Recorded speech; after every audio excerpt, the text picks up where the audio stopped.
ಶಿಕ್ಷಕ ಮಿತ್ರರುಗಳಿಗೆ ನಮಸ್ಕಾರ. ಇಂದಿನ ಈ ವಿಡಿಯೋದಲ್ಲಿ ಎಸ್ ತಂತ್ರಾಂಶದಲ್ಲಿ 1ನೇ ತರಗತಿ ವಿದ್ಯಾರ್ಥಿಗಳನ್ನು ದಾಖಲಾತಿ ಮಾಡಿಕೊಳ್ಳುವ ಸಂಪೂರ್ಣ ವಿಧಾನವನ್ನು ಹಂತ ಹಂತವಾಗಿ ತಿಳಿದುಕೊಳ್ಳೋಣ. ಆದ್ದರಿಂದ ವಿಡಿಯೋವನ್ನು ಕೊನೆಯವರೆಗೂ ವೀಕ್ಷಿಸಿ. ಎಸ್ ಮತ್ತು ಯುಡೈಸ್‌ಗೆ ಸಂಬಂಧಿಸಿದ ಉಪಯುಕ್ತ ಮಾಹಿತಿಗಳಿಗಾಗಿ ನಮ್ಮ ಚಾನಲ್ ಅನ್ನು ಸಬ್ಸ್ಕ್ರೈಬ್ ಮಾಡಿ, ಬೆಲ್ ಐಕಾನ್ ಒತ್ತುವುದನ್ನು ಮರೆಯಬೇಡಿ. ಬನ್ನಿ ವಿಡಿಯೋವನ್ನು ಆರಂಭಿಸೋಣ.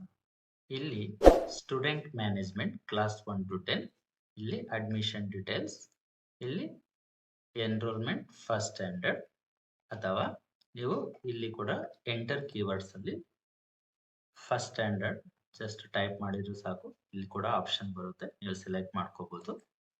ಅಡ್ಮಿಷನ್ ಪೇಜು ಈ ರೀತಿ ಓಪನ್ ಆಗುತ್ತೆ. ಸ್ಟಾರ್ ಇರೋ ಕಾಲಮ್ಸ್ ಎಲ್ಲ ಮ್ಯಾಂಡೇಟರಿಯಾಗಿ ನೀವು ಫಿಲ್ ಮಾಡಬೇಕು, ಅದನ್ನೆಲ್ಲ ಖಾಲಿ ಬಿಡೋ ಹಾಗಿಲ್ಲ. ಮೀಡಿಯಂ ಆಫ್ ಇನ್ಸ್ಟ್ರಕ್ಷನ್ ಕನ್ನಡ ಇದ್ರೆ ಕನ್ನಡ ಸೆಲೆಕ್ಟ್ ಮಾಡ್ಕೊಳ್ಳಿ, ಇಂಗ್ಲಿಷ್ ಇದ್ರೆ ಇಂಗ್ಲಿಷ್ ಸೆಲೆಕ್ಟ್ ಮಾಡ್ಕೋಬಹುದು. ಡ್ರಾಪ್ ಡೌನ್ ಅಲ್ಲಿ ಮದರ್ ಟಂಗ್ ಇರುತ್ತೆ, ಸೆಲೆಕ್ಟ್ ಮಾಡ್ಕೊಳ್ಳಿ. ಸೆಕ್ಷನ್ ಎ ಇತರೆ ಎ, ಬಿ ಇತರೆ ಬಿ, ಹಾಗೆ ಲ್ಯಾಂಗ್ವೇಜ್ ಗ್ರೂಪ್.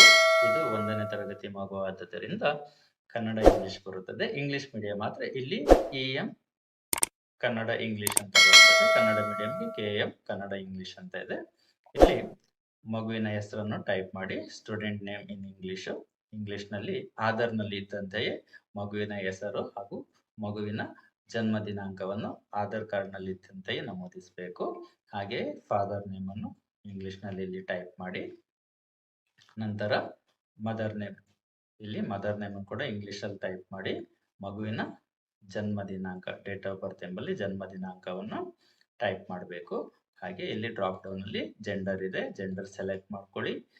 ಹಾಗೆ ರಿಲಿಜನ್ ಕೂಡ ಇಲ್ಲಿ ಡ್ರಾಪ್ ಡೌನ್ ಅಲ್ಲಿ ಇರುತ್ತೆ, ಸೆಲೆಕ್ಟ್ ಮಾಡ್ಕೊಳ್ಳಿ. ನ್ಯಾಷನಾಲಿಟಿ ಇಂಡಿಯನ್ ಇರುತ್ತದೆ. ಇಲ್ಲಿ 14A ನಲ್ಲಿ ವಿದ್ಯಾರ್ಥಿಯ ಆಧಾರ್ ಸಂಖ್ಯೆಯನ್ನು ನಮೂದಿಸಬೇಕು. ಅದರ ನಂತರ ವಿದ್ಯಾರ್ಥಿಯ ತಂದೆಯ ಆಧಾರ್ ಸಂಖ್ಯೆ ಹಾಗೂ ತಾಯಿಯ ಆಧಾರ್ ಸಂಖ್ಯೆಯನ್ನು ಇಲ್ಲಿ ನಮೂದಿಸಬೇಕು. ಇಲ್ಲಿ ಸೋಷಿಯಲ್ ಕ್ಯಾಟಗರಿ ಇರುತ್ತೆ, ವಿದ್ಯಾರ್ಥಿ ಯಾವ ಕ್ಯಾಟಗರಿಗೆ ಸಂಬಂಧಪಡುತ್ತಾನೆ ಅದನ್ನು ಸೆಲೆಕ್ಟ್ ಮಾಡ್ಕೊಳ್ಳಿ. ಇಲ್ಲಿ ಅದರ ಉಪಜಾತಿಗಳಿರುತ್ತದೆ, ಸಬ್ ಕ್ಯಾಸ್ಟ್ ಇರುತ್ತದೆ, ಯಾವುದು ಸಂಬಂಧಪಡುತ್ತದೆ ಅದನ್ನು ಸೆಲೆಕ್ಟ್ ಮಾಡ್ಕೋಬೇಕು. ಇಲ್ಲಿ ಸ್ಟೂಡೆಂಟ್ ಇಂದು ಕ್ಯಾಸ್ಟ್ ಸರ್ಟಿಫಿಕೇಟ್ ನಂಬರ್ ಇದ್ರೆ ಸ್ಟೂಡೆಂಟ್ ಮತ್ತೆ ಪೇರೆಂಟ್ಸ್ ಇಂದ ಇಲ್ಲಿ ಎಂಟ್ರಿ ಮಾಡ್ಬೋದು. ಹಾಗೆ ಇಲ್ಲಿ BPL ಕಾರ್ಡ್ ಇದ್ರೆ ಎಸ್ ಹಾಕಿ, ಕಾರ್ಡ್ ನಂಬರ್ ಇದ್ರೆ ಕಾರ್ಡ್ ನಂಬರ್ ಕೂಡ ಇಲ್ಲಿ ನಮೂದಿಸಬಹುದು, ಇಲ್ಲ ಅಂದ್ರೆ ನೋ ಹಾಕಿ. ಈಗ ಭಾಗ್ಯಲಕ್ಷ್ಮಿ ಬಾಂಡ್ ಹೆಣ್ಮಕ್ಳಿಗಿರುತ್ತೆ, ಅದು ಬಾಂಡ್ ನಂಬರ್ ಇದ್ರೆ ಇಲ್ಲಿ ನೀವು ಟೈಪ್ ಮಾಡ್ಬೋದು. ಸೀರಿಯಲ್ ನಂಬರ್ 21 ತುಂಬಾ ಇಂಪಾರ್ಟೆಂಟ್. ಇದು CWSN ಮಗು ವಿದ್ಯಾರ್ಥಿ ಏನಾದರೂ ವಿಶೇಷ ಚೇತನ ವಿದ್ಯಾರ್ಥಿಯಾಗಿದ್ದಾರೆ, ಇಲ್ಲಿ ಡ್ರಾಪ್ ಡೌನ್ ಅಲ್ಲಿ ಸಂಬಂಧಪಟ್ಟ ಈ ಡ್ರಾಪ್ ಡೌನ್ ಅಲ್ಲಿ ಏನು ಆಪ್ಷನ್ ಇದೆ ಸಂಬಂಧಪಟ್ಟ ಆಪ್ಷನ್ ಅನ್ನು ಸೆಲೆಕ್ಟ್ ಮಾಡ್ಕೋಬೇಕು. ಇಲ್ಲ ಅಂದ್ರೆ ಇಲ್ಲಿ ನೀವು ನಾಟ್ ಅಪ್ಲಿಕೇಬಲ್ ಕೊಡಿ. ಹಾಗೆಯೇ ಕಾಂಟ್ಯಾಕ್ಟ್ ಡೀಟೇಲ್ಸ್ ಅಲ್ಲಿ ನೀವು ಅರ್ಬನ್ ಇದ್ರೆ ಅರ್ಬನ್ ಸೆಲೆಕ್ಟ್ ಮಾಡಿ, ರೂರಲ್ ಇದ್ರೆ ರೂರಲ್ ಸೆಲೆಕ್ಟ್ ಮಾಡಿಕೊಂಡು ಪಿನ್ ಕೋಡ್, ಡಿಸ್ಟಿಕ್, ತಾಲೂಕು ಮತ್ತೆ ಸಿಟಿ, ವಿಲೇಜ್ ಮತ್ತೆ ಲೋಕಾಲಿಟಿ ಅಡ್ರೆಸ್ ಅನ್ನ ಇಲ್ಲಿ ಟೈಪ್ ಮಾಡಿ. ಕರೆಂಟ್ ಅಡ್ರೆಸ್, ವಾಸ ಇರುವ ವಿಳಾಸ, ಪರ್ಮನೆಂಟ್ ಅಡ್ರೆಸ್ ಅಂದ್ರೆ ಪರ್ಮನೆಂಟ್ ವಿಳಾಸ. ಇಲ್ಲಿ ಸೇಮ್ ಇದ್ರೆ ನೀವು ಸೇಮ್ ಆಸ್ ಕೊಡ್ಬೋದು, ಸೇಮ್ ಇಲ್ಲ ಅಂದ್ರೆ ನೀವು ಇಲ್ಲಿ ಟೈಪ್ ಮಾಡಬೇಕು. ಇದು ಸೇಮ್ ಇರೋ ಕಾರಣ ಇಲ್ಲಿ ಸೇಮ್ ಆಸ್ ಅಬೌವ್ ಕೊಡ್ತೀನಿ. ನೋಡಿ, ಸೇಮ್ ಅಡ್ರೆಸ್ ಕೆಳಗೆ ಅಪ್ಡೇಟ್ ಆಗುತ್ತೆ. ಹಾಗೆ ವಿದ್ಯಾರ್ಥಿಯ ಪೋಷಕರ ಮೊಬೈಲ್ ಸಂಖ್ಯೆಯನ್ನು ಇಲ್ಲಿ ನಮೂದಿಸಬೇಕು. ಇಲ್ಲಿ ವಿದ್ಯಾರ್ಥಿಯು ಶಾಲೆಗೆ ದಾಖಲಾದ ದಿನಾಂಕವನ್ನು ನಮೂದಿಸಿ. ಹಾಗೆ ವಿದ್ಯಾರ್ಥಿಯ ಬ್ಯಾಂಕ್ ಡೀಟೇಲ್ಸ್ ಇದ್ರೆ ವಿದ್ಯಾರ್ಥಿಯ ಬ್ಯಾಂಕ್ ನೇಮ್, ಅಕೌಂಟ್ ನಂಬರ್ ಹಾಗೂ IFSC ಕೋಡ್ ಅನ್ನು ಇಲ್ಲಿ ನಮೂದಿಸಬೇಕು. ಇಲ್ಲ ಅಂದ್ರೆ ತೊಂದರೆ ಇಲ್ಲ, ಅದನ್ನ ಬ್ಲಾಂಕ್ ಬಿಡ್ಬೋದು. ಇದೆಲ್ಲ ಫಿಲ್ ಮಾಡಿದ ನಂತರ ನೀವಿಲ್ಲಿ ಸಬ್ಮಿಟ್ ಕೊಡಬೇಕು. ಸಬ್ಮಿಟ್ ಕೊಟ್ಟಾಗ ಇಲ್ಲಿ this student is not eligible for any government incentives as you have not entered caste certificate number. ಅಂದ್ರೆ ಇಲ್ಲಿ ನಾವು ಕಾಸ್ಟ್ ಸರ್ಟಿಫಿಕೇಟ್ ನಂಬರ್ ಹಾಕಿಲ್ಲದ ಕಾರಣ ವಿದ್ಯಾರ್ಥಿಯು ಯಾವುದೇ ಗವರ್ಮೆಂಟ್ ಫೆಸಿಲಿಟಿಗೆ ಒಳಪಡುವುದಿಲ್ಲ ಎಂದು ಶೋ ಆಗುತ್ತದೆ. ಓಕೆ ಕೊಡಿ. ಇದು ಜಸ್ಟ್ ನೋಟಿಫಿಕೇಶನ್ ಅಷ್ಟೇ, ಓಕೆ ಕೊಡಬಹುದು.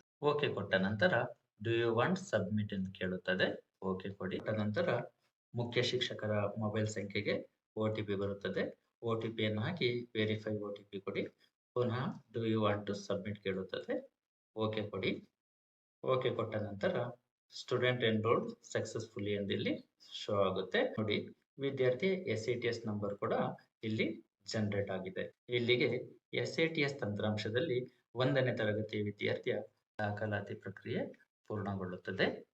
ವಿಡಿಯೋ ಇಷ್ಟವಾದಲ್ಲಿ ನನ್ನ ಯೂಟ್ಯೂಬ್ ಚಾನಲ್ ಆದ SATS and UDES plus Kannada guide ಚಾನಲನ್ನು ಸಬ್ಸ್ಕ್ರೈಬ್ ಮಾಡಿ, ಹಾಗೆ ಲೈಕ್ ಮಾಡಿ, ಶೇರ್ ಮಾಡಿ. ಮುಂದಿನ ವಿಡಿಯೋದ ನೋಟಿಫಿಕೇಶನ್ಗಾಗಿ ಬೆಲ್ ಬಟನ್ ಒತ್ತುವುದನ್ನು ಮರೆಯಬೇಡಿ. ಮತ್ತೆ ಭೇಟಿಯಾಗೋಣ ಮುಂದಿನ ವಿಡಿಯೋದಲ್ಲಿ. ಎಲ್ಲರಿಗೂ ಧನ್ಯವಾದಗಳು.